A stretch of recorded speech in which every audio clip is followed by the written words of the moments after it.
Hello, class. My name is Professor Rice. I'll be teaching Hondology 101 at State this year.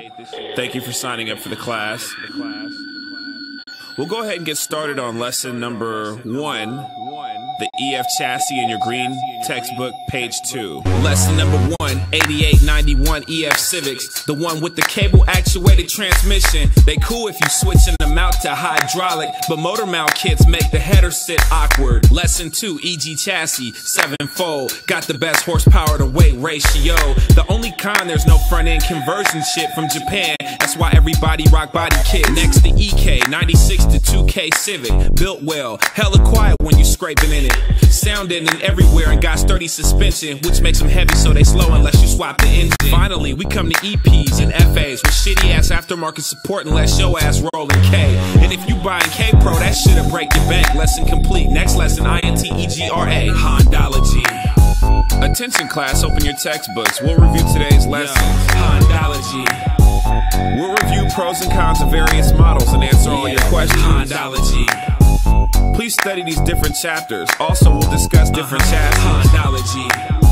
We'll be reviewing certain engine types and about the numbers stamped on the casting. Now, the first gen Integra was the third Civic chassis with torsion bars in front and D16 dock caddy blasting. Used to steal them in practice round town ditching rollers. I liked them till I seen this white bitch flip one over. The 90 through 93 DA started that high Acura and Honda theft rate.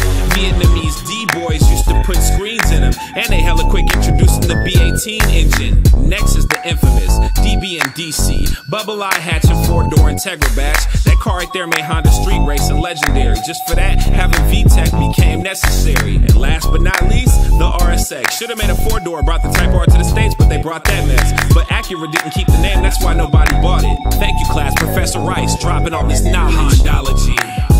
Attention, class, open your textbooks. We'll review today's lessons. Hondology. We'll review pros and cons of various models and answer all your questions. Hondology.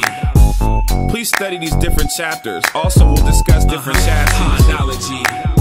We'll be reviewing certain engine types and about the numbers stamped on the casting. Third generation CA Accords was tight. That's recognized by flip-up 1980s headlights. But if you dump it to the ground, I bet within an hour you're gonna split the frame, driver's side shock tower. The next Accord, 90 through 93 CB. The F22 was the beast boosted on the streets. The Mexicans be rolling them with webby ass wheels. Pisces fucked it up and took away the sex appeal. Next, the CD wagon, 4-door and Accord coupe was just a family car version of the Prelude. Used to find them on Sparkos, nosed out rolling, but you hardly ever see them no more, cause all them shits got stolen. Now the 98 through 02 Accords was kinda boosty. Got heavy and more roomy and more suited for the cruising. But the CL Accords, my favorite of them all, cause they come with case series, so you still passing small. Hondology. Attention class, open your textbooks. We'll review today's lessons. Hondology. We'll review pros and cons of various models and answer all your questions. Hondology.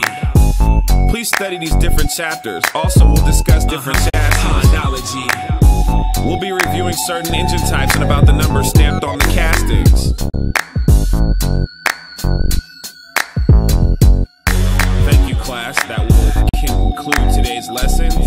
Thursday, we will be reviewing a few other chassis. The Honda Fit, the S2000, Prelude, and a few other models, the CL and the Legend.